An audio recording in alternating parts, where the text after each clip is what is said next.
You know the story of Noah's Ark, right? Of course you do.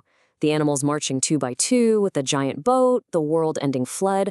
But what if I told you that the whole point of the story isn't actually destruction, that it's really a story about creation, just told in reverse? Yeah. See, this ancient story holds a hidden code, a literary blueprint that, once you see it, changes absolutely everything. And this code helps us tackle the story's biggest puzzle. I mean, think about it. The God of Genesis 1 spends all this time creating a world and then declares it very good. It's perfect.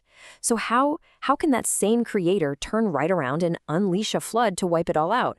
Is God a creator or a judge? Because those two things seem to be in complete opposition. Well, it turns out the answer isn't on the surface. It's buried deep in how the story is built. The ancient authors were masters of literary design, and they embedded clues in the language, the themes, and the very shape of the narrative itself. So that's what we're going to do. We're going to follow those clues together and unlock what this story is really trying to tell us. Okay, so first things first. Before we can even begin to understand the flood, we've got to go back to the beginning. We need to look at the original blueprint in Genesis 1 and figure out what this very good world was supposed to be in the first place. Now, the first thing you have to get your head around is that creation in Genesis isn't about making something out of nothing.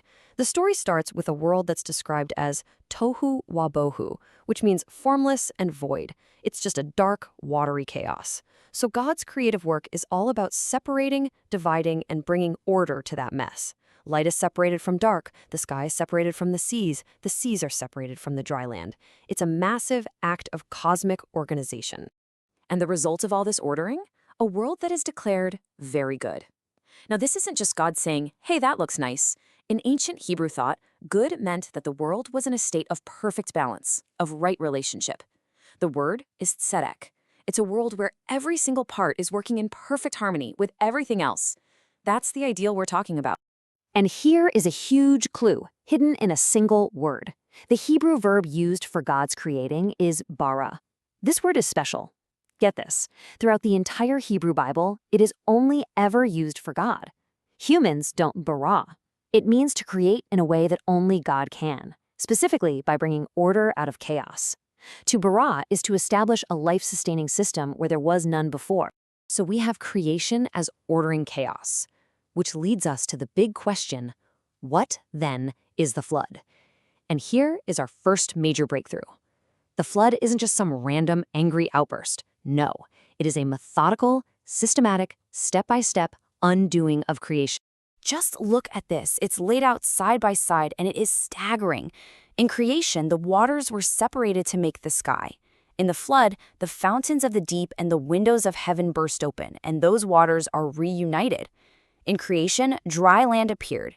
In the flood, it completely vanishes under the water. God's Spirit, the Hebrew word ruach, hovers over the water to begin creation. And in the flood story, God sends a great wind, the exact same word ruach, to push the waters back. It's like watching the film of creation running in reverse. And if you need that one single undeniable piece of evidence, here it is, the linguistic smoking gun. Remember that super rare phrase from Genesis 1? Tohu wabohu, formless and void. Well, it barely appears anywhere else in the Bible. But one place it does show up is in the book of Jeremiah, when the prophet is describing a vision of divine judgment. He looks at the world and sees it has returned to that exact same state of pre-creation chaos. The link is unmistakable. So, what does this all mean? It means the flood isn't being presented as an act of random rage. It's a tragic, logical consequence. It's a de-creation. The idea is that humanity's violence and corruption had pumped so much moral chaos back into the very good world that the orderly system itself began to break down, collapsing back into the watery chaos from which it came. Okay, so we get the how. It's creation in reverse. But that just leads to the bigger question, right? Why is the story told this way? To understand that, we have to look at its hidden architecture. And this is where it gets really, really cool.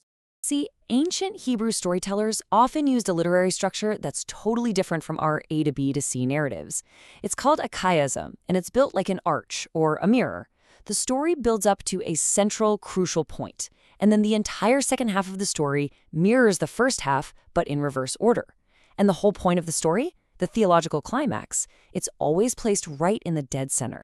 So let's trace the arch of the flood story. It begins with Noah being righteous, his sons, and the earth becoming corrupt. Then God announces the plan for destruction. Then comes the command to get in the ark. And then, finally, the waters rise for 150 days. Each step is taking us higher and higher up one side of the arch, building the tension, moving us toward the absolute center of the story. So, what's at the top? This one simple line.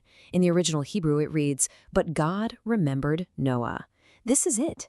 This is the mathematical and theological center of the entire epic story. It's the pivot point.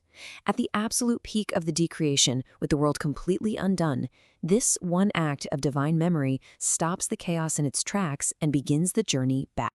So think about what that structure does. It proves that the main theme of the story isn't wrath, it's God's faithfulness.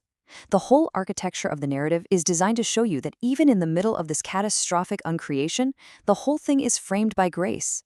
The driving force behind the story is God's commitment to the one righteous person. So this single act of remembering changes everything. It stops the world from completely dissolving into chaos, and it allows for a new beginning. So for our final section, let's look at what this new post-flood world is actually built on.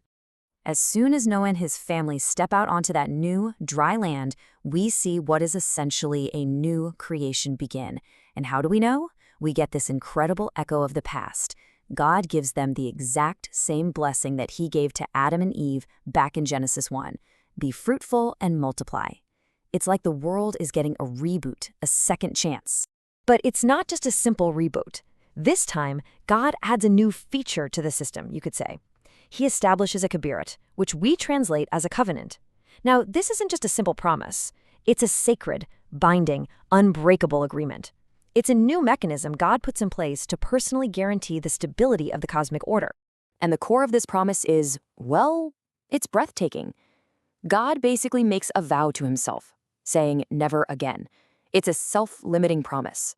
God is committing to never again let the world unravel, to never again use decreation as the answer to human chaos. He will now uphold the world, even with all its flaws. And the sign of this unbreakable promise, this berit, we still see it today, the rainbow. It's a permanent reminder in the sky that creation is no longer just held together by its original perfect order. It's now sustained by something even stronger, the unbreakable promise of God's grace. So when you decode this ancient story, it stops being just about a big boat and a lot of rain. It becomes this profound meditation on order, chaos, and grace. And it leaves us with a pretty big question to chew on. If God's work in the world is all about establishing and protecting a good and harmonious order, what does that mean our role is? What does it mean for us to push back against the chaos in our own world and contribute to its well-being?